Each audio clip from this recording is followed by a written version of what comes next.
Great. So tonight's talk will be focused on Timothy Morton. Timothy is he's been a more recent obsession of mine for the past 5 years or so. I think 5, maybe 6 years ago, I first found out about him. I was trying to remember today how, but I can't. I think I just bumped into his book, Ecology Without Nature, which was his first book. Have any of you ever read Timothy or know of him at all? He's not a household name.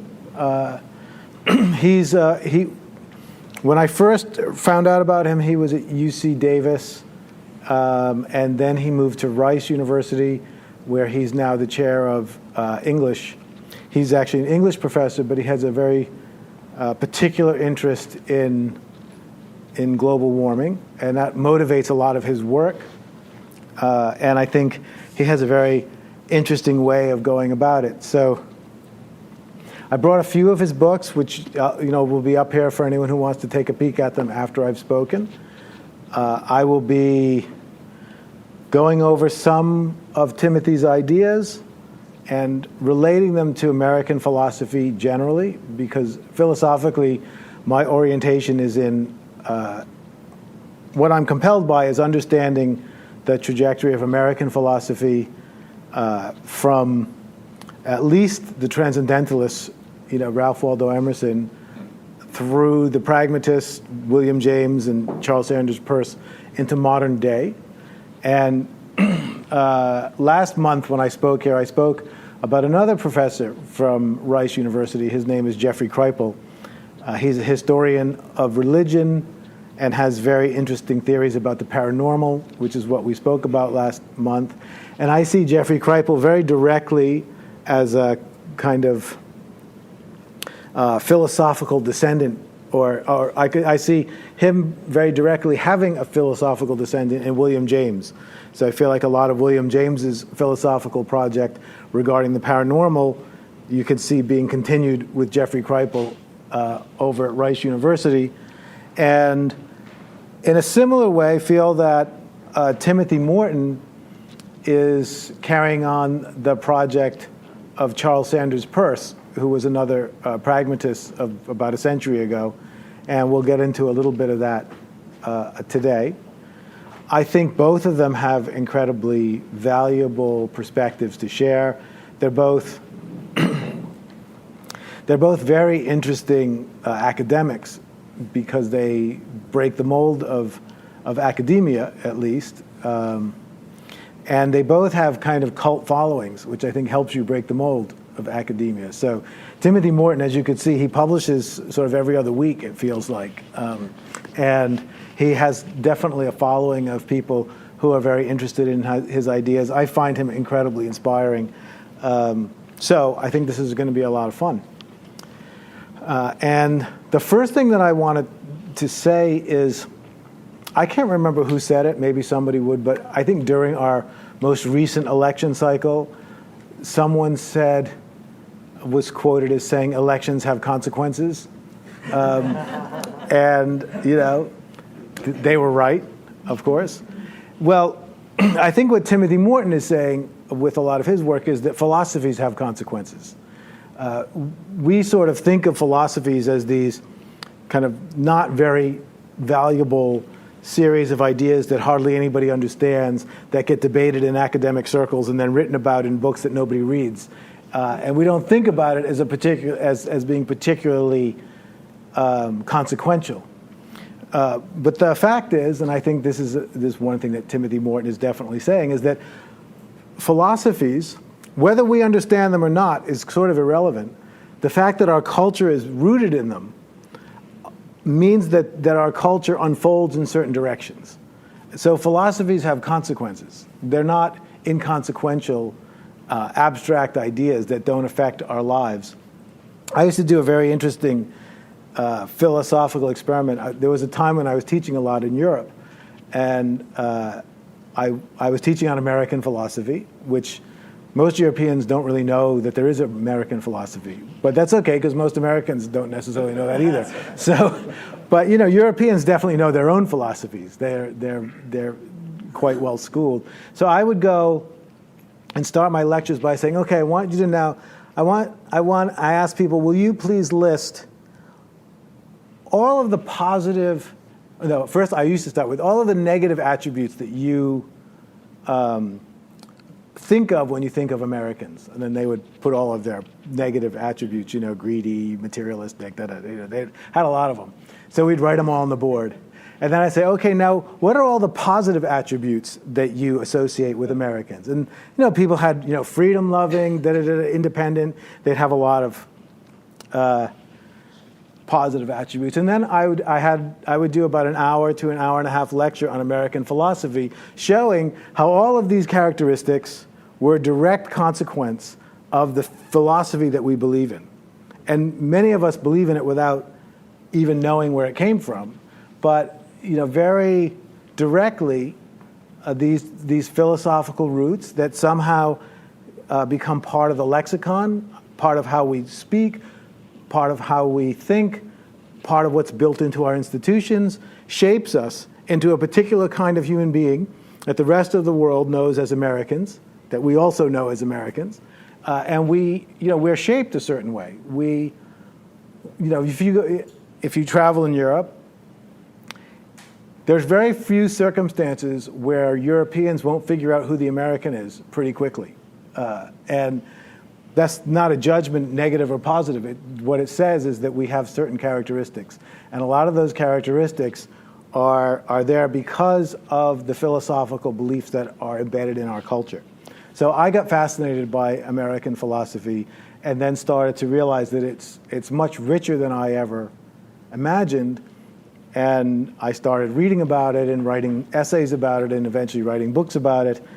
And this lecture series directly comes out of that. So earlier in the series, I spoke more about Ralph Waldo Emerson, John Dewey, William James, Charles Sanders Peirce. They're all older philosophers, the sort of foundations of American philosophy.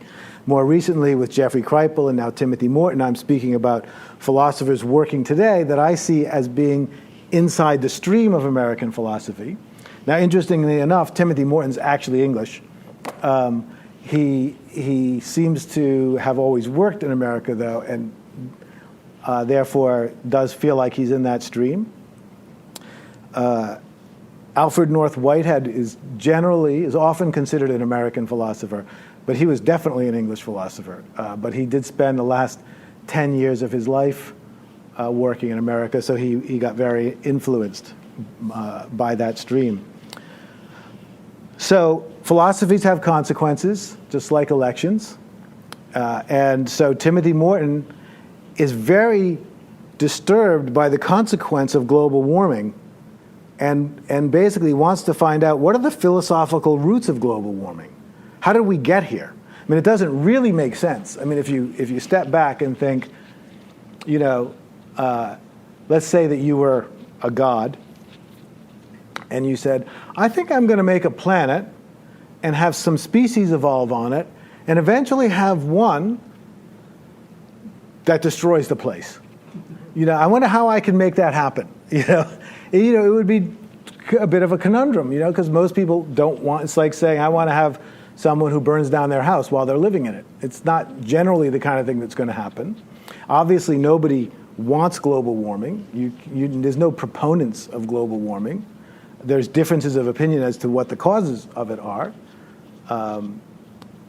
And Timothy Morton has a very interesting way of understanding what the philosophical roots of global warming are.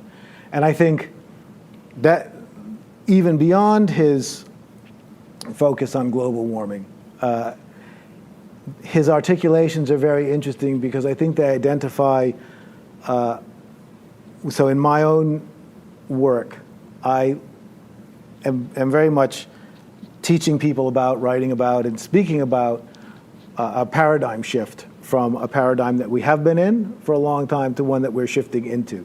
And I think Timothy is doing his own version of that, as are hundreds of other people. His just happens to be one I resonate with a lot.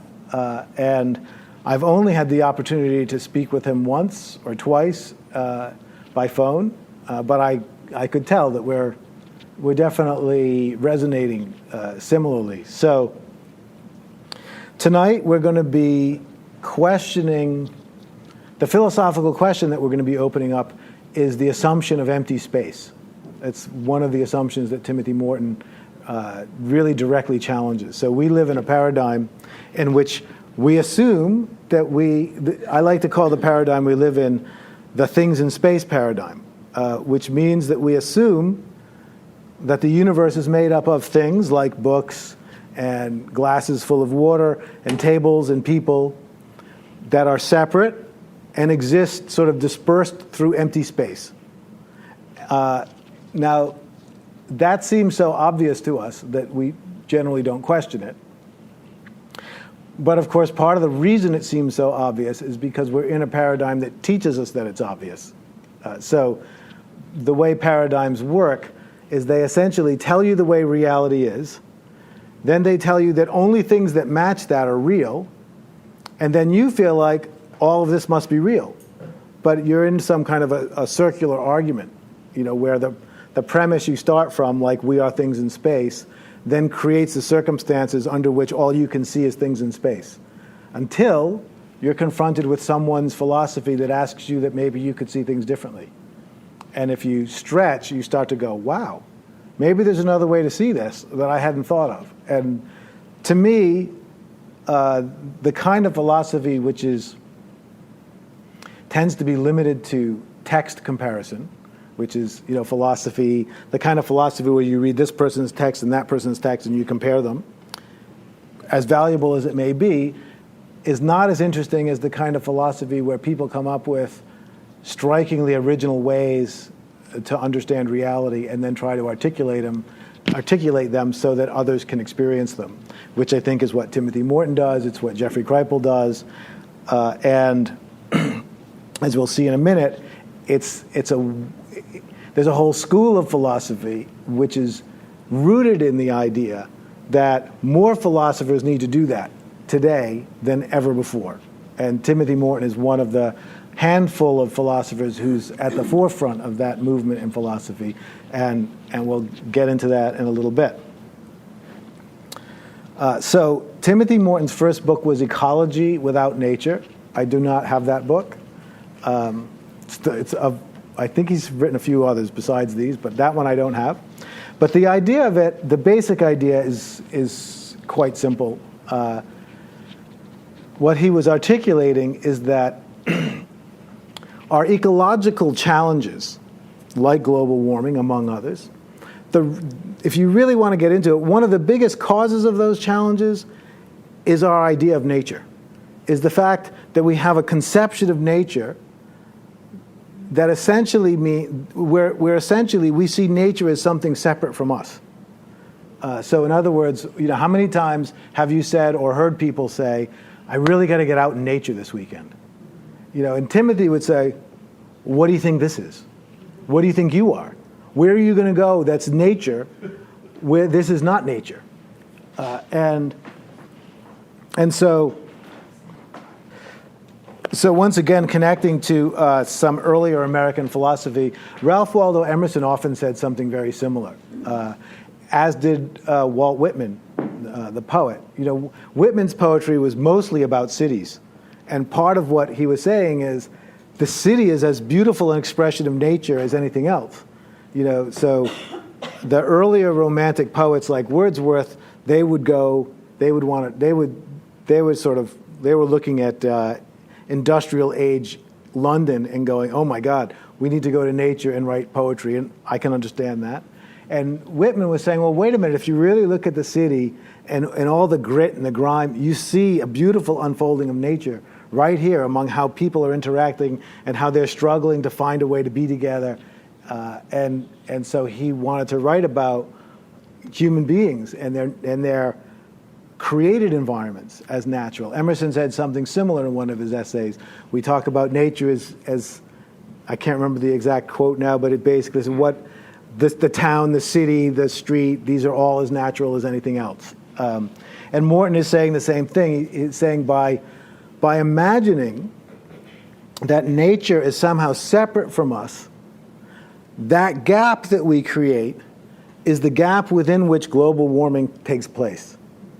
because somehow philosophically we've emotionally distanced ourselves from nature, and that distance is what gives us the space to enact global warming without us feeling the consequences of it. That I would say generally is the theory. Now, that's connected to an even bigger or an even deeper philosophical assumption, which is the assumption that life occurs, that there's some kind of a background to life. And we've been trained very profoundly and deeply philosophically trained, as I said, to see reality as things existing in space. We've been trained to think about a universe, and in this universe there are planets and stars, and on at least one planet there are trees and people and aligned centers and all kinds of other things that emerged out of this planet. And so the universe becomes kind of the universal. The universe becomes the universal background to everything else. It's what we're inside of. And Morton wants to say we're not inside of anything. There is no background to life. There is no background that's separate from us that we exist inside of. That's part of the fundamental cause of the sense of separation. Just like there's no nature that exists out there separate from me, there's no universe that exists out there separate from me. We just live in a philosophical construct that allows us to see that way. And so one of the ways I speak about the kind of paradigm shift that I think many of us are interested in is that the paradigm we've been in for quite a while, I sometimes talk about it as the things in space paradigm. At other times I speak about it as the paradigm of separation. It's the paradigm in which we have been trained to see things as separate and interacting. And the paradigm that we're moving into, I like to say, can be thought of as, rather than things in space, I have sometimes talked about it as continuity unfolding, or the paradigm of unity. The paradigm in which we recognize that all of this seeming separation is all part of one unfolding event that's growing as a whole, not as a bunch of separate things competing and growing. And I think definitely Morton, I think, would be aligned with that, but has his own very interesting conception that we're going to get to around that. So one of the interesting challenges of philosophy, so again, let's say we were a god who created a planet, and we wanted to create on that planet a species that was going to eventually call itself human, and was going to spend a lot of time developing philosophies to try to understand where it was. And wouldn't it be interesting to see, like, what kind of, you can imagine yourself being the god looking down and going, I wonder what they're going to come up with. And all kinds, everything in the opposite has been tried. You have idealists who believe that consciousness is primary and that matter is just particularly stubborn habits of mind. And then, boom, you have realists, on the other hand, or materialists, even more so, who believe that matter is the only thing that's real, and somehow consciousness is an epiphenomena that comes through the interaction of matter. So you've got everything in the opposite, and they very brilliant minds have created philosophies, and some of them will reign for a while, and everyone will be on board with that one, and then something will shift, and there'll be another one, and everyone will be on board with that one, and it goes back and forth and back and forth.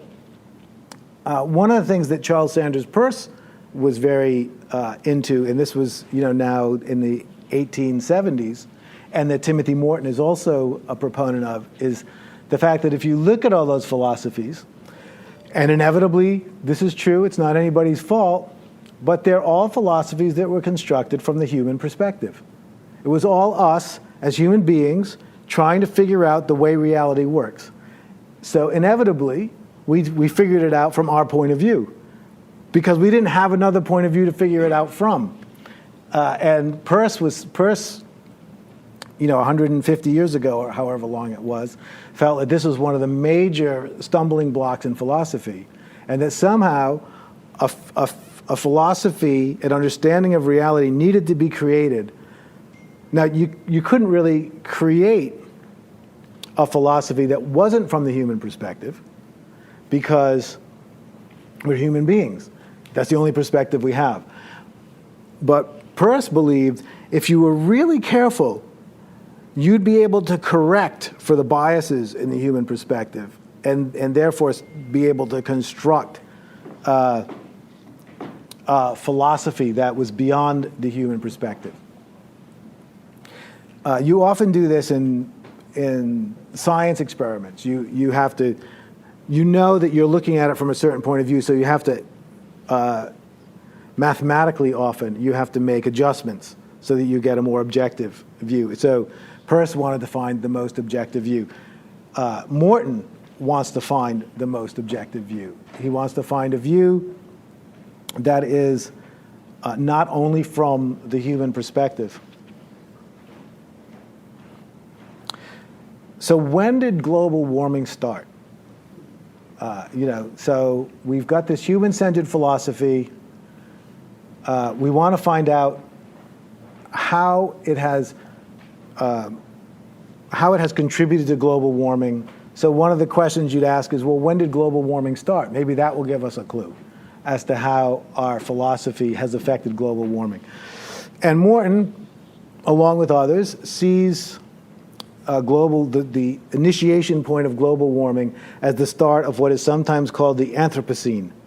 The Anthropocene is a geological age. I don't know that phrase is universally, I don't think it's universally accepted, actually. I think it's accepted by a lot of people, or used by a lot of people, but hasn't really been fully absorbed into geological circles. But the Anthropocene is a posed notion of a new geological age, which is the geological age in which the geology of this planet, that the main factor shaping it, has become one of the species living on it, specifically humans. So the Anthropocene means it's the geological age of the human. It's when we became the biggest shaping influence on the planet. And the place where Morton sees this initiating is in the late 1700s. And this is, others would agree with him who have this. The late 1700s, there were two events that are often pinpointed as the beginning of the Anthropocene. The first is the invention of the steam engine. When the steam engine got invented and started to get spread all over the world, all of a sudden, the amount of coal that was being burned increased dramatically because there were all these engines now doing all this work. There were steamships and just engines all over the place. And from that period, when geologists take samples of the Earth's crust, at that time in history, you start to see a layer of carbon. You can actually see in the geographic record, the geological record, that a layer of carbon is falling from all of the burning, is starting to fall onto the planet in a large enough quantity that you can actually measure it by taking a ground sample. Now, they were burning stuff 1,000 years ago, but they weren't burning enough of it to be able to see it. But at that point, you started to see, oh my God, there's human burned coal samples that we can now see so many feet below the Earth, starting, and then getting increasing over time. So that's the beginning of the Anthropocene. And then Timothy Morton likes to say, well, you know what else happened at that time?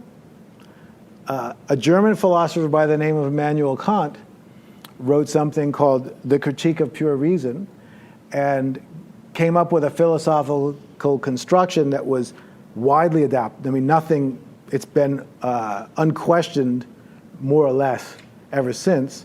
And the philosophical construction is this, that we don't experience the world directly. We experience phenomena. So what he said is, when I pick up this book, I can see the colors of the book, which was phenomena that my eye picks up, feelings of the book that my fingers can touch, I can see the words, I can smell it, and I put all those sense perceptions together, and create a phenomenal experience of a book. But it's not a real experience. It's just the phenomena. And what Morton wants to say, along with others, is that further concretized this distance. Because Kant actually said the real world, which is the noumena, this is a word we use phenomena all the time. Nobody ever uses noumena. I mean, even when you put it in your, I know because I've printed it. When you print it in your Word doc, it just spell checks it wrong. Because it's just not a word anybody uses, which is sort of unfortunate because the word for the real world is one we don't even spell check for. I mean, that sort of illustrates the point. Who needs that one? That's just the real world. Because the real world, according to Kant, is unexperienceable. All we can experience is phenomena, and we have no idea how this phenomenal world relates to anything real. And that may seem difficult to swallow, but unfortunately, it is the basis of our philosophical heritage and is largely unquestioned. And according to Morton, he feels like it may be, and again, a lot of things Morton says you have to have a big space for around the fact that it doesn't necessarily make sense in the current paradigm. But he doesn't believe that it's a coincidence that Immanuel Kant's theory that separated us from reality occurred simultaneous to the invention of the steam engine. Now, not that, now of course we live in a paradigm of linear cause and effect, which, Jeffrey Kripal challenges all over the place. But in the paradigm of linear cause and effect, you'd say, well, we would have, I can't remember the guy's name who invented the steam engine, but you'd want to say, did he read Kant? Did he know anything about Kant? How could he have been influenced by Kant if he didn't know Kant? But in a world where we're letting go of the idea of linear cause and effect, and we're starting to embrace the possibility that this is a unity that co-arises simultaneously, it may not be coincidental that the two things arose simultaneously, even if they arose seemingly isolated from one another. They may be a reflection of the same arising, since they did happen at the same time, and they do, at least in Morton's point of view, they do seem to influence one another or accelerate one another. So global warming, to Morton, starts in these late 1700s with the construction of the steam engine, Kant's philosophy of the phenomena, and that's the start of the Anthropocene, the beginning of the age in which human beings become the major shaping force in the geology of this planet. But then he goes back further. So this is his most recent book. Actually, his most recent book is coming out next month. This is his last most recent book, Dark Ecology. I did an 8-month course, and this was one of the books that we read in it. So I'm very pumped up about this book at the moment. And it's called Dark Ecology. And he basically wants to go back and say, well, okay, the Anthropocene may have started in the 1700s, but this trajectory that led to global warming started a lot longer ago than that. Maybe it wasn't until the late 1700s that we were actually able to experience the effects of it.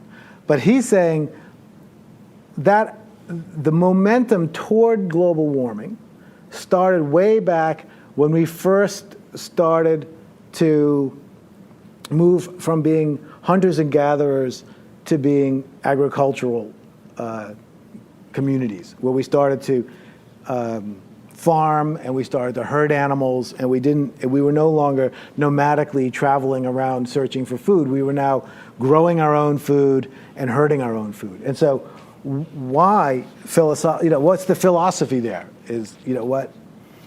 And I think it's a fascinating theory. The thing about philosophical theories is you can't really prove them.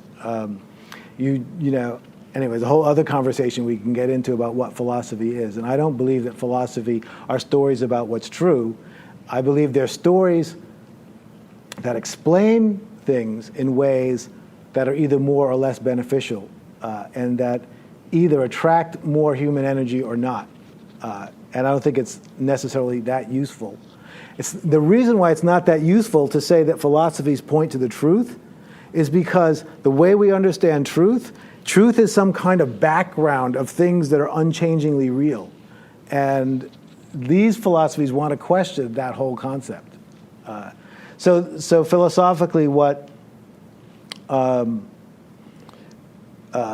Morton gets into is at that point where we started to grow our own food and herd animals and raise animals to eat, something amazing happened in human beings. What happened was we started to think that we could win. That actually the hardships that we had been struggling with for tens of thousands of years, we might be able to defeat them.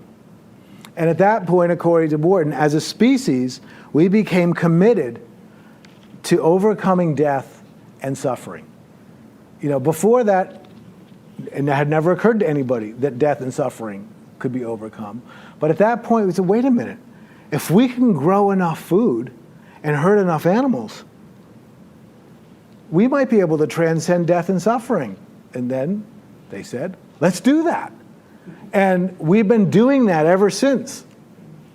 And I think, this is a fascinating thing to think about. So Morton's construction is, he calls this, what happened at this point is a program of what he calls agrologics kicked in the human species. And he describes it as a kind of algorithm, an algorithm that's been running ever since. It was a set of axioms that were absorbed by the species that became the foundation of our action and have been running the whole time since. Tens of thousands of years we've been running the agrologics program. And agrologics is based on three assumptions. The first one, and these, we have no time to get into all these as deeply as you could, but I'm just going to mention them. The first one is existing things cannot be contradictory, right? So what that basically means is I can only be Jeff. I can't be Jeff and something else because that would contradict. So everything has to be itself completely. It has to be, and there cannot be any confliction, anything conflicting. Now, Morton sees that as a real liability philosophically because it weds us to an idea that I'm the same thing now that I was an hour ago. I'm philosophically wedded to that commitment, that I see myself as another philosopher calls it, a self-same thing. That I'm the same, somehow I am the same today as I was 10 years ago. And you're the same in some way, even though I know attributes have changed and your life circumstance, but somehow you're Jeff now, you were Jeff then, you've always been Jeff. That's not necessarily true, that's just a philosophical commitment. And we're committed to that kind of non-contradiction and continuity. So that's axiom one of the agrologics program. Make sure everything remains itself always and never becomes something else because that causes problems. Not a great philosophy if you really want radical transformation because it weds things to being what they are. The second, existing things must be constantly present. So that means things can't flicker in and out of existence. If something exists, it has to exist constantly all the time. And Morton has some very interesting ideas about this because he doesn't believe that things exist constantly all the time. He believes we're always flickering in and out of existence, that there's a part of us that's this manifest existence, and there's a part that's just an empty, non-existent mystery, and they're always flickering in and out. And because we've had this agrologics program, we've trained ourselves over tens of thousands of years to only see the constantly existing part of us. And we've almost completely lost sense of the non-existent.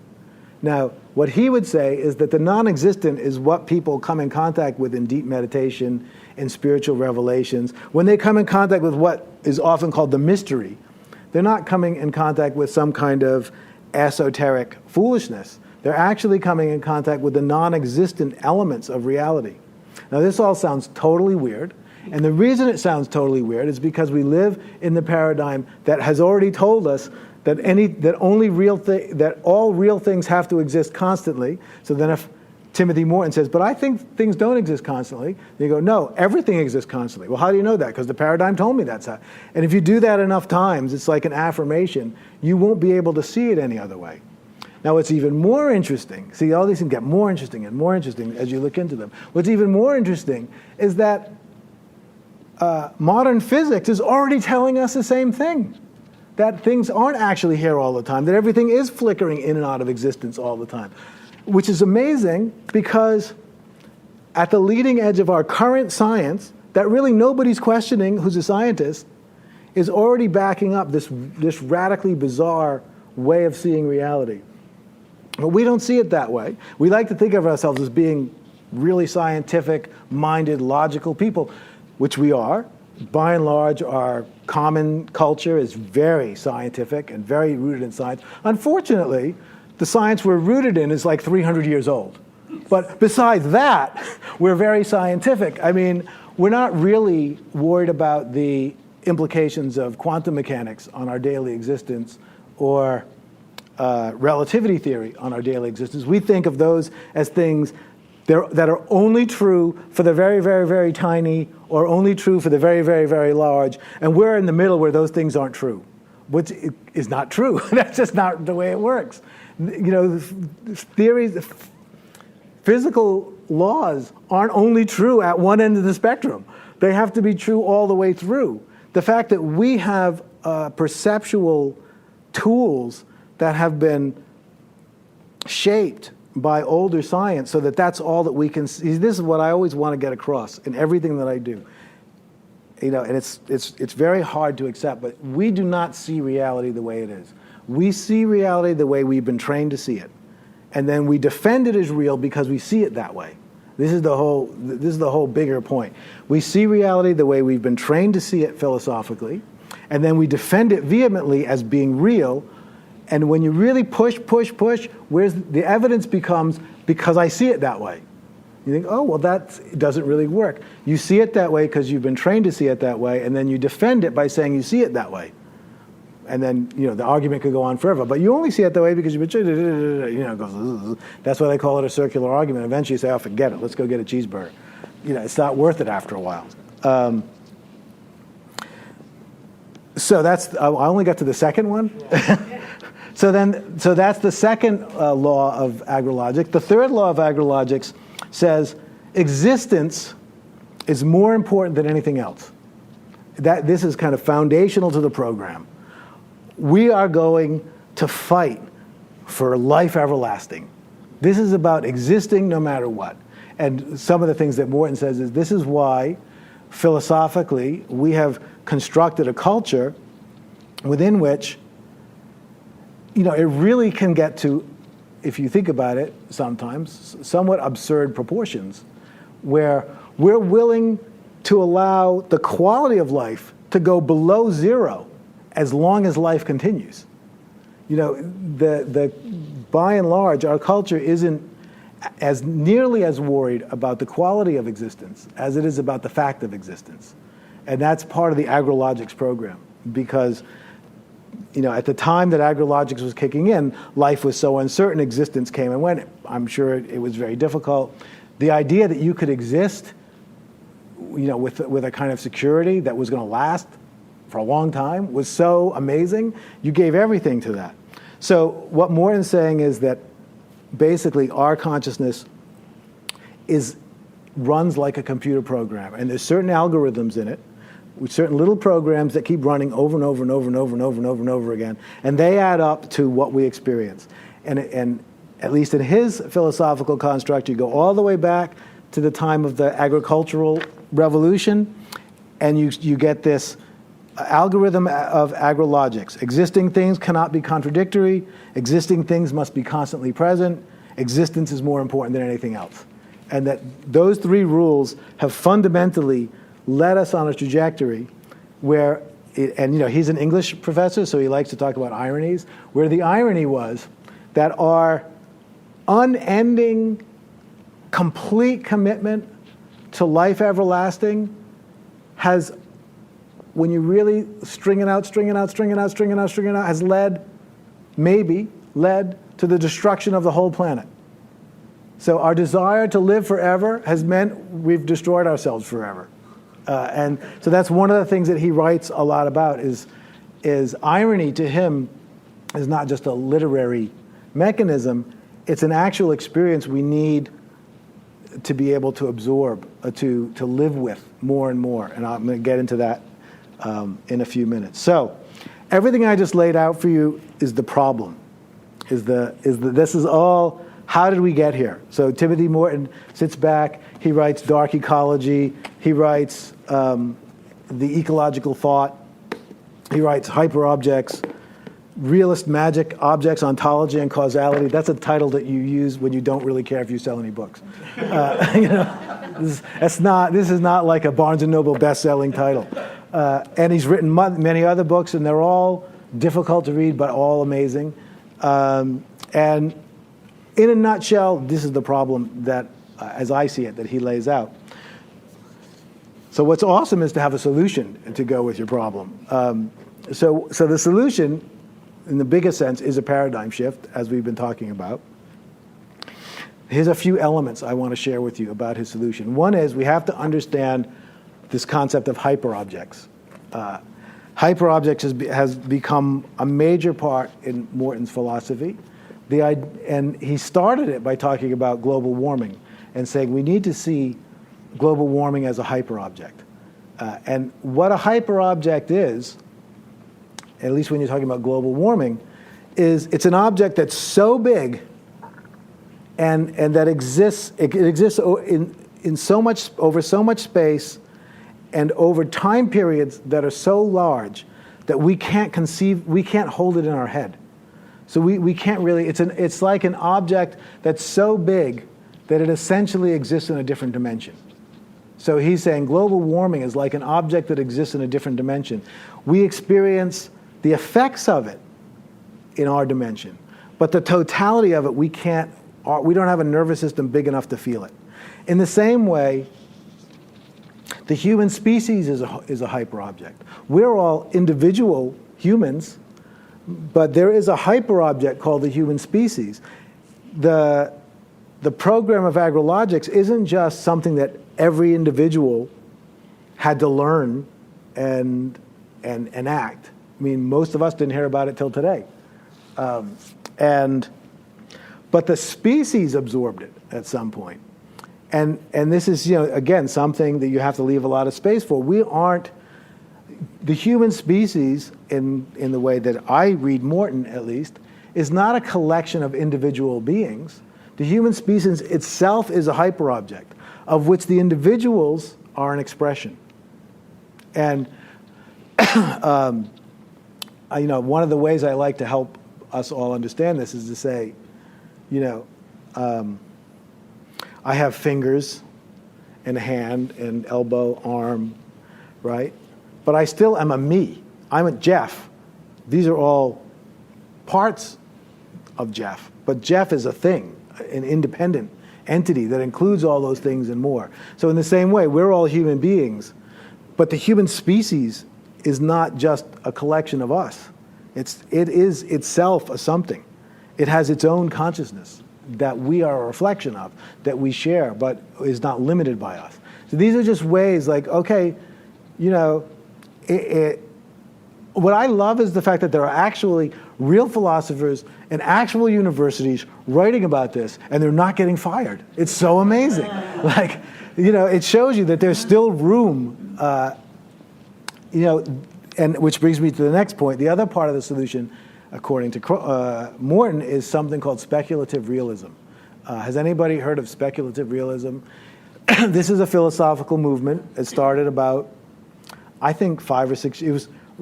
It was just after the time I heard about Morton, or at least he got involved just after that time. It's a very new philosophical movement. It has, it has the whole legend of it is that it was initiated in a conference in Paris by 4 individuals, and I believe Morton was one of those. And the basic idea of speculative realism is that philosophy used to be about people trying to understand and articulate the way things are, the way reality works. And then at some point, philosophy in the early part of the 20th century took what is known as the linguistic turn. So, everybody was trying to come up with meta theories. Hegel had he was one of the last big theorists. Actually, Peirce was a big theorist, but it never got quite as well known as Hegel. And they put up their big theories about everything, grand, some would say grandiose, theories about, the nature of everything and how reality worked. And at some point, philosophers in the early part of the 20th century, influenced by people like Bertrand Russell, who was a big English philosopher, Wittgenstein, who was a big German philosopher, started to say, wait a minute, we're all trying to write about the nature of reality, and we don't even understand how the nature of language works. We don't even really have a good handle on how language points to reality. So it's kind of a waste of time to use language to try and create theories of reality. What we should really be doing is examining how language works. That's what philosophy should be about. It should be about how is reality captured in language. And that's basically what philosophy became for decades. And that's the kind of philosophy many of us have heard of, where you have a sentence and you go, and you just break it down, what is this sentence saying, and this is the subject, and what is it modifying, and does this, and then it gets very mathematical. You have these logical equations. If A, then B. If B is not C, then D. And so that's the kind of thing everyone was getting into. It was called analytic philosophy, where you try and analyze language to see what it's pointing to. And that led to an age that Timothy Morton calls the age of cynical realism, which is kind of what we're in right now, which is, it used to be, at least this is the theory, it used to be that in academic circles, the way you got ahead was by having the best, most original new idea. That's, people loved Hegel because he had something new to say. Wow, no one's ever said that before. That's amazing. Kant had something amazing to say. That's the way you got ahead. And people were trying to come up with new ways of understanding, new ways of thinking. In today's academic climate, that's not the way that you get on top anymore. The way you get on top now is by critiquing other people's theories. Right? So if you're a young graduate student, it used to be if you were a young graduate student, you wanted to come up with like a new amazing theory that everyone was going to say, wow, this person really deserves tenure because, wow, that's amazing. But now you want to take down the biggest theory that you could take down. You want to study it, compare it, find a way to critique it and pull the legs out of it and be on top because you knocked it down. And this was something that I had a conversation with Timothy about on the phone, because he said what that means is very few philosophers are willing to posit anything. All anybody really can do, is either critique other people's philosophies, which now basically means older philosophies because nobody's offering anything. It's just like you throw it, up into the seagull nest, and then everyone's going to just critique it. Or you can do the history of philosophy. And Jeffrey Kripal, when I spoke with him, he said the same thing. He said, all my books are about other philosophies. They're about other historical people, because I can write what I think if I can attribute it to someone else, because then it looks like history and people will let me get away with it. But if I just wrote it and said, I actually think this is true, it would all get torn to shreds. So Timothy Morton and these other individuals created speculative realism.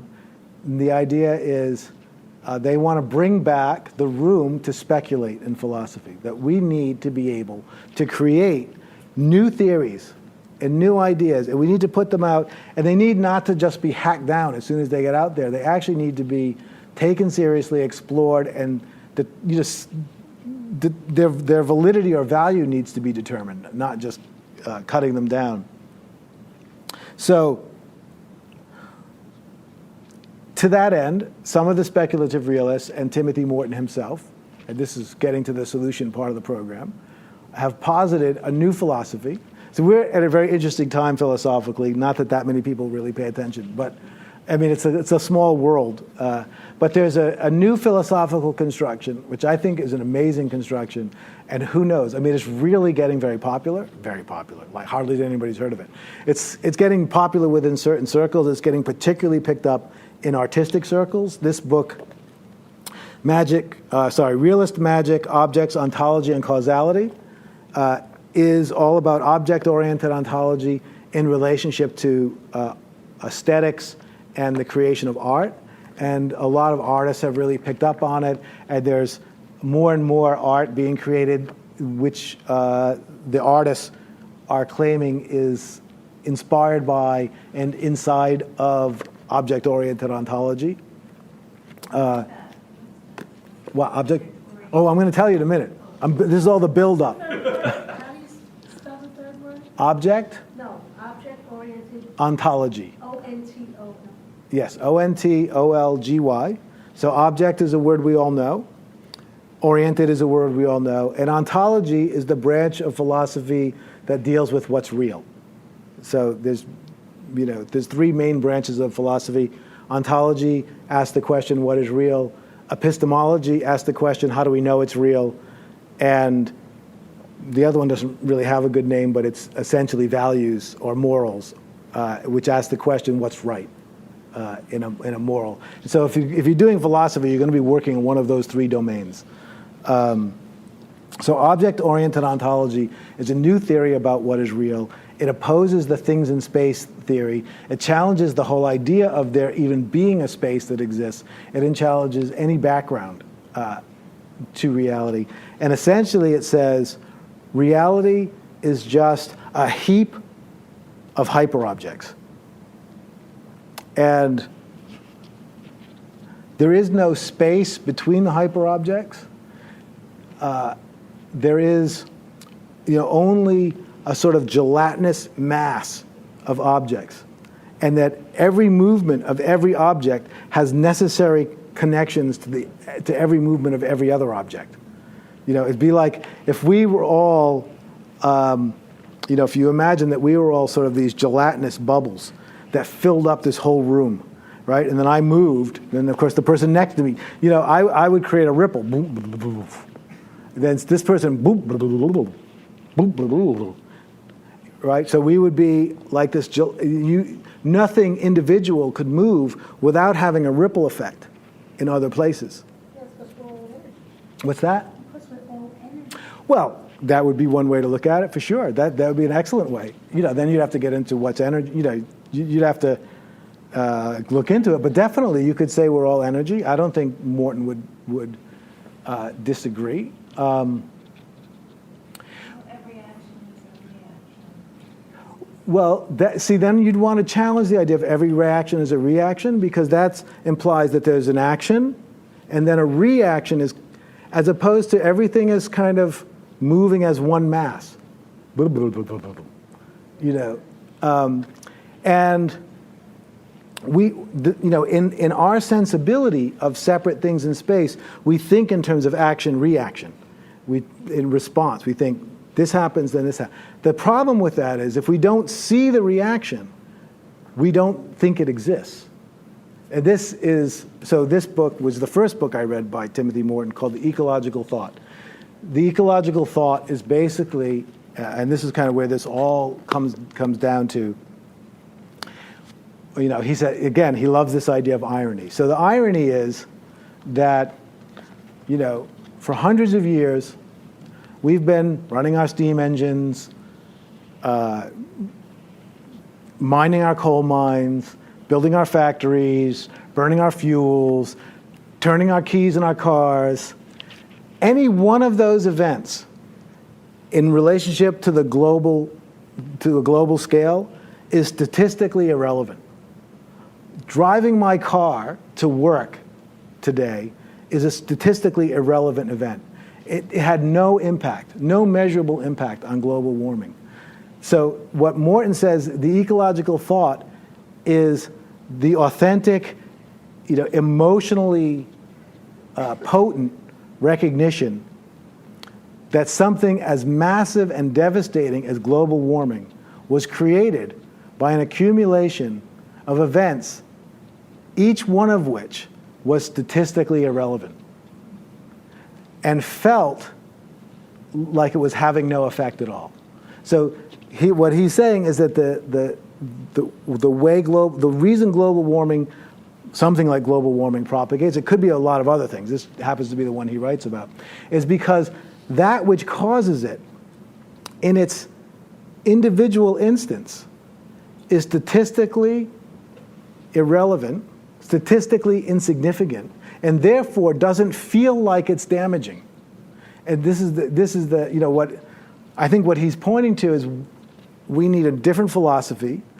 He believes object-oriented ontology might be part of that, where we see ourselves in a different way, so that we recognize, so that our perceptual system, our actual nervous system, starts to reconfigure, so that when I turn the key in the car, I'm actually feeling the effect I'm having on warming the planet. Otherwise, it's all an abstraction. You know, we have to teach people, no, if you you know, you're going to have this effect, and we have to go through the whole cause and effect thing, but it doesn't feel like anything. It just feels like me getting to work. And, you know, Morton's saying if we can come up with a different philosophical construct, our nervous system is actually shaped by the philosophical belief systems that we live inside of. And we need to create one that's going to allow us to experience a hyperobject as big as global warming without it being merely an abstraction that we have to either believe in or not believe in. So that kind of takes me through everything I wanted to share. I mean, there's so much more that Timothy Morton writes about and talks about, but this was kind of a nice, neat way to go through the whole thing. But what I want to do is actually get us to try to feel into his philosophy. So I like to teach what I call experiential philosophy. So obviously there's a lot of ideas that I've just shared with you, and ideas are great, and they can start to open up questions and make you think. But there's a different kind of inquiry that involves trying to stretch yourself into a phenomenological experience of the world that a philosophy is describing. You know, because right now we're kind of completely molded into the phenomenological experience of the things in space world that our current philosophy dictates. So in working with philosophical ideas, I encourage people to try to stretch your phenomenological apparatus, you know, your experience creating mechanisms into the shape of a different philosophy, which is a little bit like meditation, but not quite. So what I want you to do is sit comfortably for a few minutes and just follow the instructions that I'm going to give you.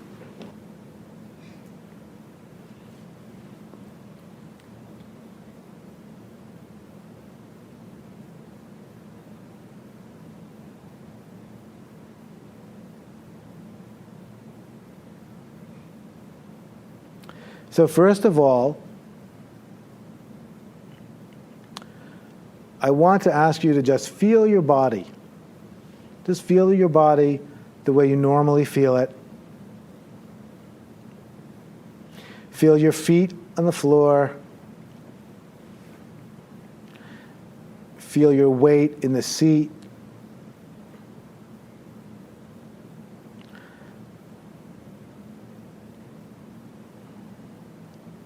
I can feel the back of my knees bending around the chair, my hands on my thighs.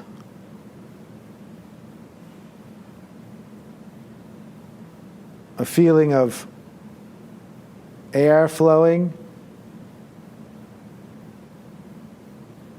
over my skin, particularly on my arms and face.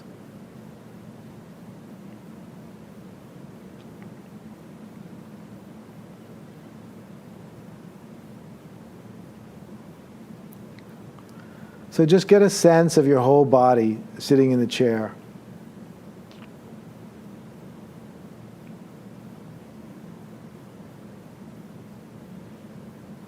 feel your body sitting there.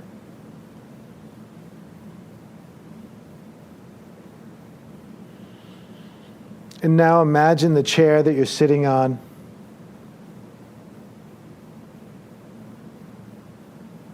Imagine the seat of the chair, the back of the chair, the legs extending to the floor.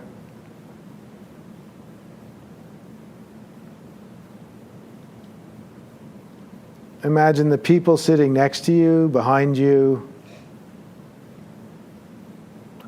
Imagine me sitting in front of you.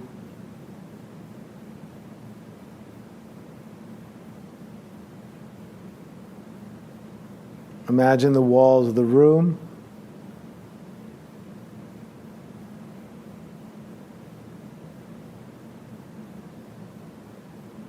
The world outside.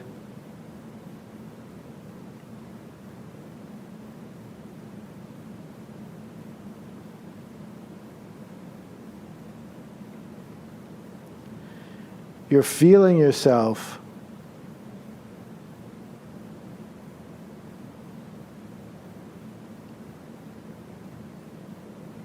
as a thing existing in the space of the world alongside a lot of other things.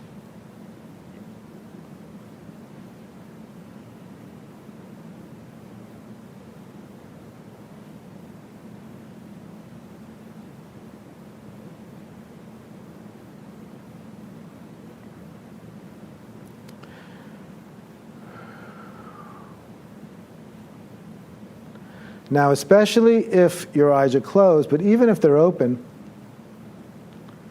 it's pretty easy to imagine or to realize or to admit that everything beyond the walls of this room is purely imagination.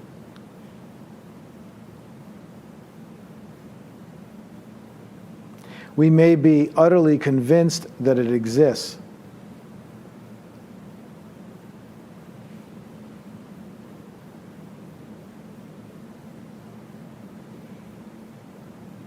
but the only experience we have of it right now is an imagination. The same thing with the room.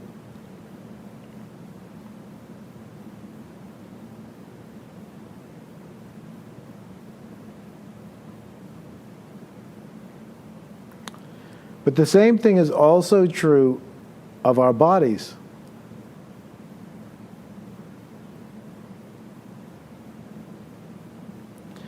What I want you to do is really pinpoint. If you put your attention on your experience of your body,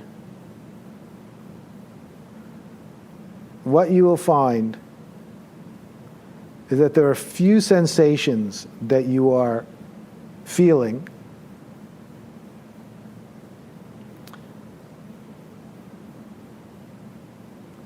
and you're feeling them in some kind of succession.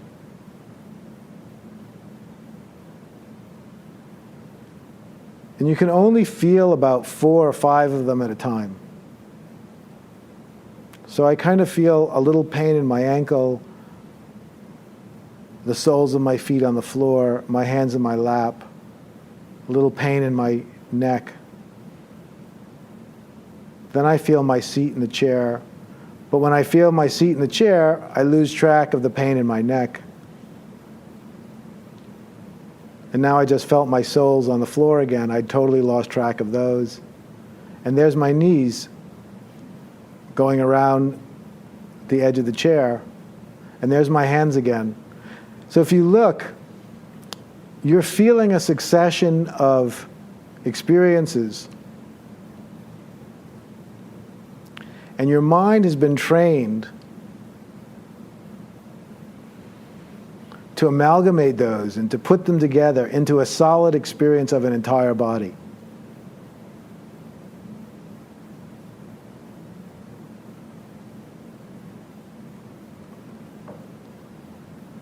But what's really there is a set of individual experiences. And if we look at any one of those experiences, like my hand on my thigh, that gets broken down. I feel my fingers on my thigh, my palm on my thigh. But am I really feeling a palm on my thigh, or am I just feeling a sensation that I'm defining as my palm on my thigh? How much of what I'm experiencing and what you're experiencing is just concept, is just an idea of a palm on a thigh?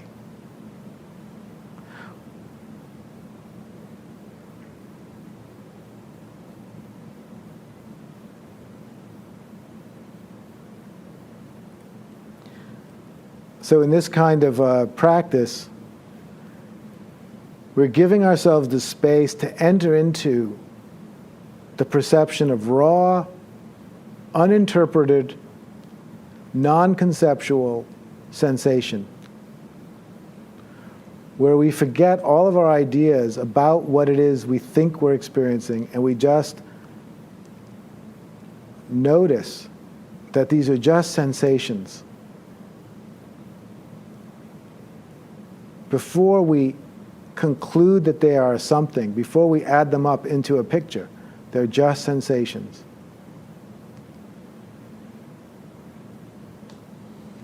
And maybe the way that we've been trained to add them up into an experience of ourselves isn't the only way they could be added up. So just sit for a minute and allow yourself to feel just the raw sensation that is your palette. It's like your artist palette, out of which you're creating your sense of your body, your sense of yourself, and the sense of the world.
So our perceptual experience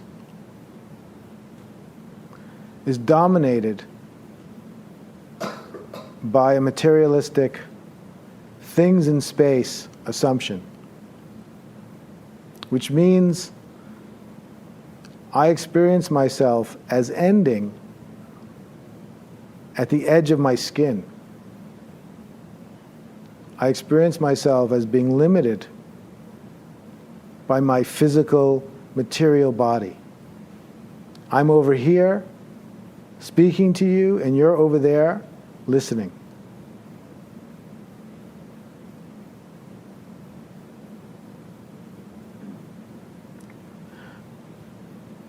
But as you listen to my voice,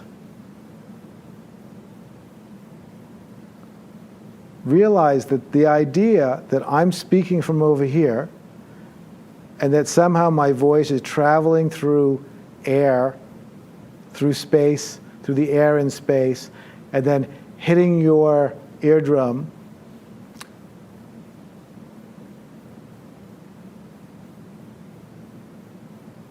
and then resulting in some kind of neurological activity in your brain. You know, that's a story, and it's one way to look at it, and it's valid in all kinds of ways. But another way to look at it is that I'm not just over here, where I appear to be speaking. I'm also inside you, where you're hearing me.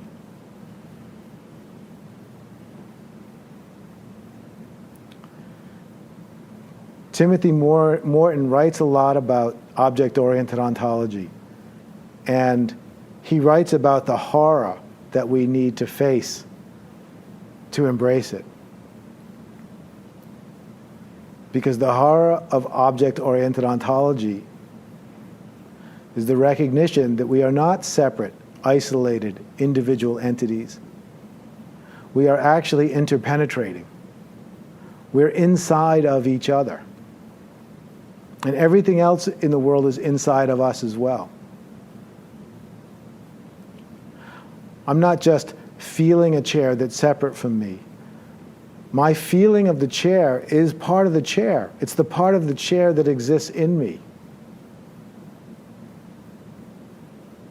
So see if you can stretch yourself. What would it be like if you believed that the voice you are hearing right now was not just Jeff's voice, but it was Jeff inside you? What if the chair that you felt under your seat was not just a chair that you were sitting on, but that feeling was the chair inside you?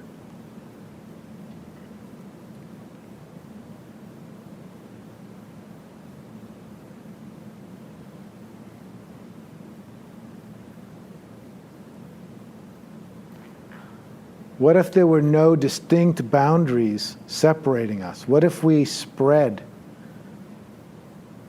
into each other, through each other?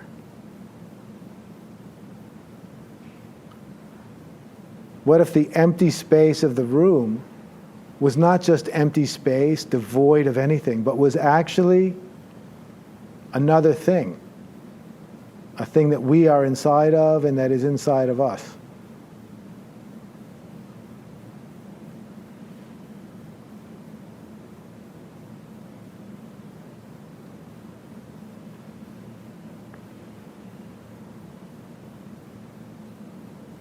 The assumption that we live in a universe of separate things that interact is a philosophical choice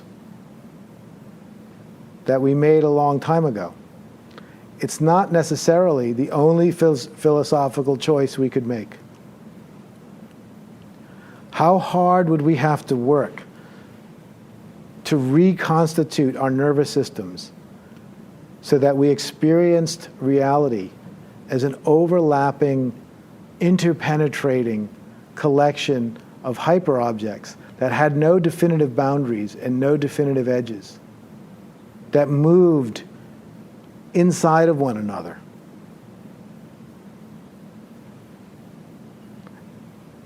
And how would that affect the way that we live? How would we treat our planet if we didn't see it as separate from us? If I felt the ground under my feet was the planet inside me? What kind of intimacy would I develop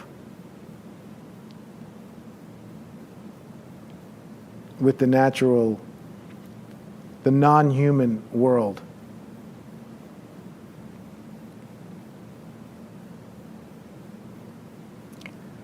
Okay, with that, you can open your eyes. And, that's the world that Timothy Morton is proposing. It's a world of what you could call interpenetrating being. It's a world where the words coming out of my mouth are not coming from over here, flying through space and going in you. It's a world where I'm in you, speaking inside you, from the inside, not from the outside. And again, it's a conception that from our current paradigm sounds absurd. But the reality is, every time there's ever been a paradigm shift throughout human history, it started out sounding absurd. Relativity theory sounded completely absurd. The idea that time and space were flip sides of one event sounded ludicrous. Quantum theory sounded ludicrous to Einstein. So the fact that it sounds ludicrous doesn't disqualify it from being real. It just means it's far out from what we've been trained. So today has been about Timothy Morton and speculative realism and object-oriented ontology and what it would mean to move beyond our current human perspective of reality. And that's everything I have to share for the moment.